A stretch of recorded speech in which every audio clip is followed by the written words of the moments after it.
buenos días.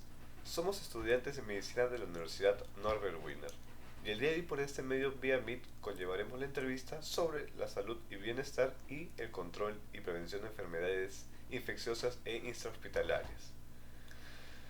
Comencemos. El día de hoy nos encontramos con el doctor Ken Uchazara Moncada, que es residente de tercer año en la especialidad de medicina interna. Buenos días, doctor. Mucho gusto. Mi nombre es Antonio Alexis Contreras Rodríguez.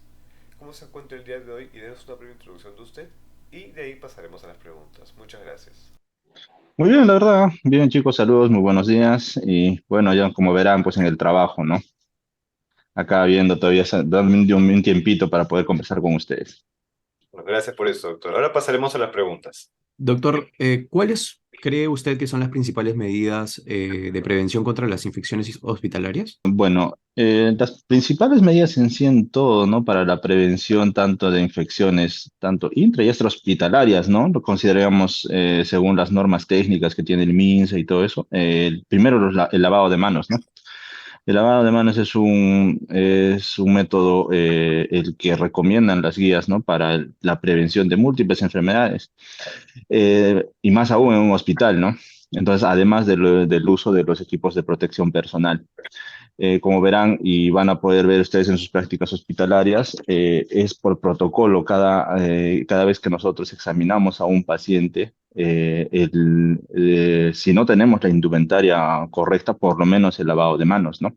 Que es importantísimo para prevenir una infección y otra, y más que todo en los hospitales, porque depende a cada hospital, contamos de múltiples gérmenes que básicamente muchos de ellos son multiresistentes, y entonces el transmitir esto de un paciente a otro paciente o muchas veces llevárnoslos nosotros mismos condicionamos a aumentar la morbimortalidad, ¿no? Entonces, para esa, la pregunta sería el lavado de manos y el uso correcto de equipos de protección. Siguiente pregunta, por favor. Vamos. Doctor, buenos días. Mi pregunta Buenos es, días. ¿se puede prevenir y controlar la propagación de enfermedades infecciosas hospitalarias? El lavado de manos es importantísimo. El utilizar las medidas de protección, si es que utilizamos los guantes, por ejemplo, es un guantes para cada paciente, un equipo distinto para cada paciente, ya que entiendo por su pregunta, básicamente, el propagar una infección X de un paciente a otro paciente Y, ¿no? Entonces, el tratar de no llevarnos esta infección siempre va a ser básicamente con el lavado correcto de manos, los pasos que se tienen que seguir para estos, el lavado previo al examen físico, el lavado posterior al examen físico de cada paciente y el tratar de cambiarnos de los EPPs posibles en cada paciente, ¿no? Siempre y cuando considerando básicamente que en nuestra realidad no podemos hacer el cambio completo para cada paciente, pero por lo menos tratar de hacer un correcto lavado de manos, ¿no? Buenos días, doctor. Buenos días. Mi pregunta sería, ¿cuáles son los signos y síntomas de de una enfermedad infecciosa? Ah, ya. Bueno. Los signos y síntomas, bueno, básicamente van a ser muy diferentes en cada enfermedad infecciosa, ¿no? Entonces, tanto que sea una enfermedad infecciosa intrahospitalaria o extrahospitalaria. Normalmente lo que nosotros hacemos es dividir por sistemas, ¿no? Entonces, pero cada sistema básicamente va a tener su propia característica en cuanto al proceso infeccioso, ¿no? Pero si lo que hablamos, bueno, hablaríamos de eso, nos demoraríamos bastante, ¿no? Pero muchas de estas enfermedades comparten ciertas características que son, ¿cómo les puedo decir? Comunes, ¿no? O sea, que comparten la misma característica de presentación. Por ejemplo, la fiebre, ¿no? La fiebre es una característica principal en todos los procesos infecciosos, siempre y cuando teniendo en cuenta también de que los grupos etarios, ¿no? Entonces, hay grupos etarios, por ejemplo, los adultos mayores o las personas en los extremos de vida principalmente, ¿no? O muy niños o muy adultos, ya adultos mayores que tienen un estado de inmunosupresión ya alterado, a veces no desarrollan todos los signos y síntomas de un proceso infeccioso, ¿no? Entonces la fiebre sería uno de esos. El siguiente sería, por ejemplo, una alteración a nivel sensorial, ¿no? Por eso podemos verlo, por ejemplo, en personas, en adultos mayores. Por ejemplo, hay adultos mayores que no llegan con un cuadro febril importante, ¿no? Pero su única manifestación, normalmente a veces en la emergencia, es un trastorno a nivel de la conciencia. Entonces llegan pacientes somnolientos, más dormidos, la familia nos indica que el paciente no era así, no empezó a cambiar. Entonces nosotros, dentro de todo este cuadro de delirium, tendríamos que clasificarlo, ¿no? Entre procesos infecciosos, metabólicos y estructurales, ¿no? Entonces, ese es otro síntoma, básicamente, que nos indicaría un proceso infeccioso. Ahora, ¿qué otras más podemos encontrar? Porque ya el resto, básicamente, ya es como que cada aparato enfocado al origen del cuadro séptico, ¿no? O cuadro infeccioso. Por ejemplo, el cuadro respiratorio normalmente cursa con disnea, tos, ¿no? Entonces, algún estado específicamente del aparato respiratorio. Los cuadros gastrointestinales, por ejemplo, con deposiciones líquidas, dolor abdominal. Los cuadros urinarios normalmente van acompañados de síntomas urinarios que ustedes probablemente ya lo están viendo en la facultad, ¿no? Entonces, tenesmo, dolor, la disuria, la polaquiuria, ¿no? La nicturia, el tenesmo vesical, ¿no? Que son síntomas de una infección urinaria. Y así muchas de estas se van a dividir, ¿no? Entonces, es importante que ustedes, bueno, que nosotros en el ámbito hospitalario sepamos reconocer un inicio de una probable infección. Entonces, creo que he podido compartir algunos de unos datos, ¿no?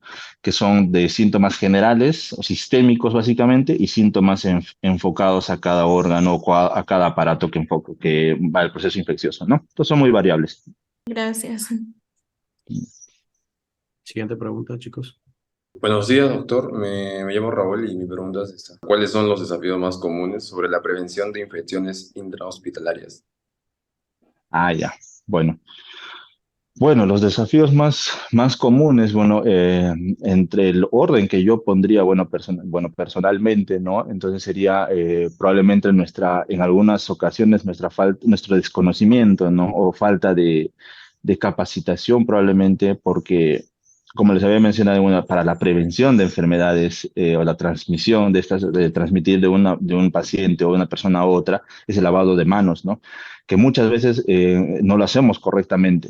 ¿No? Entonces, el desconocimiento de estas prácticas, los pasos a seguir, que son importantísimos, muchas veces por la prisa, el tiempo, lo hacemos de manera incorrecta, ¿no? Entonces, por múltiples factores, como les estoy mencionando.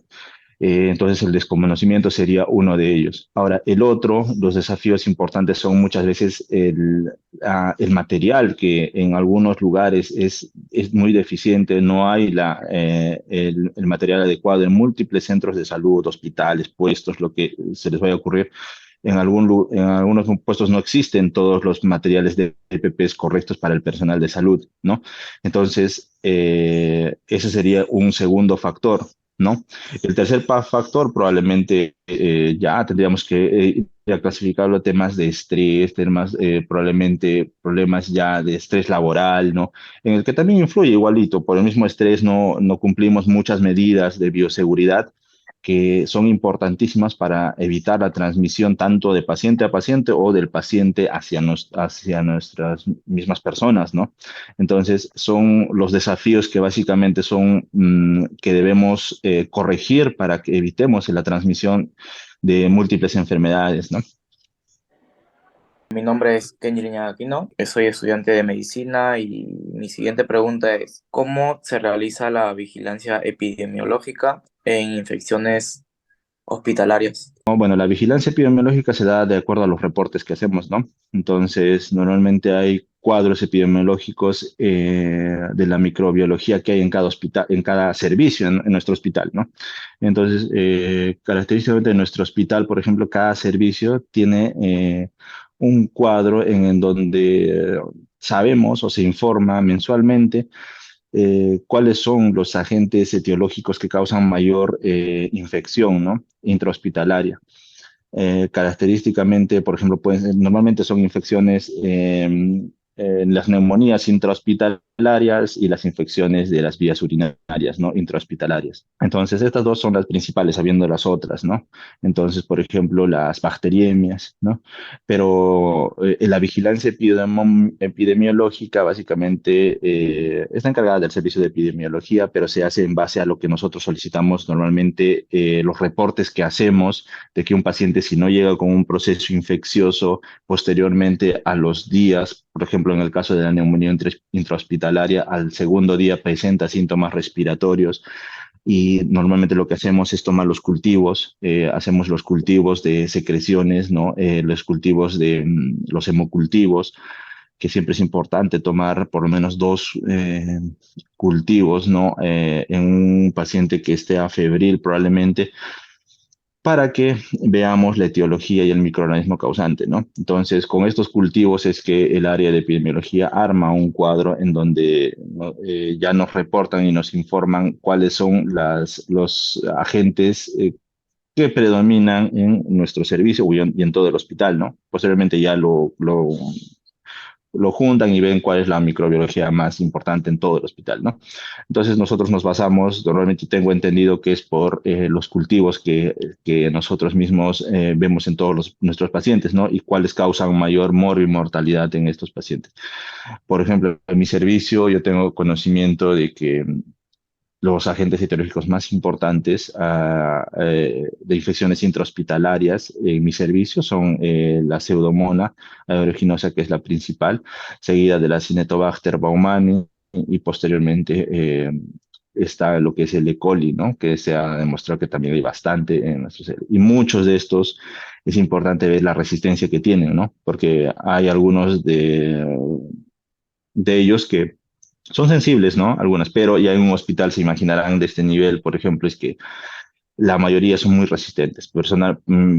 Por ejemplo, la Pseudomonas y la Cinetobacter, muchas son muy resistentes. En algún momento ya se ha visto resistencia a todo. En la Cinetobacter, últimamente hace unos días que hemos visto en un paciente, solamente era sensible a colistin y es muy difícil tratar a un paciente con esta sensibilidad nada más, ¿no?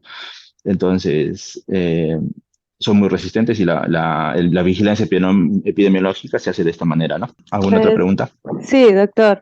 Buenos días, mi nombre es Lady. Una consulta. Bueno, sí. ¿Los pacientes que han adquirido estas infecciones finalmente tienen cura? Eso depende, ¿no? Eso depende de muchos factores y en muchos hospitales. Justamente bueno, relacionado a su pregunta anterior, ¿no? Depende a la resistencia que veamos con estos pacientes, ¿no? Con estos microorganismos. Hay microorganismos que son muy resistentes y entonces es difícil tratarlas con qué las tratamos, ¿no? A veces necesitamos asociar y considerar lo que es el PKPD de los antibióticos, que tenemos que ver y la resistencia, ¿no? Y el MIC. Entonces, considerando esto y jugando con estos valores, entonces a veces intentamos dar diferentes antibióticos, a veces hay resistencia a todo y no sabemos qué dar, los tenemos que basar en el MIC y de acuerdo al MIC tratar de buscar un antibiótico adecuado que probablemente nos vaya a dar cierta mejoría, ¿no? Y además considerar, además de esto, de solamente basarnos en lo microbiológico, también considerar las comorbilidades de cada paciente, ¿no? Entonces, no es lo mismo que una persona, por ejemplo, joven, así como ustedes, por ejemplo, se infecte de un germen intrahospitalario a que se infecte un adulto, ¿no? Que tiene muchas comorbilidades, es diabético, hipertenso, probablemente ya con ACV secuelares, ¿no? Postrados, que su estado inmunológico está decaído, entonces tiene muy alta probabilidad de que estos pacientes fallezcan, ¿no? Es por eso que en nuestro servicio nosotros tratamos de ver que la estancia no sea tan prolongada, ¿no?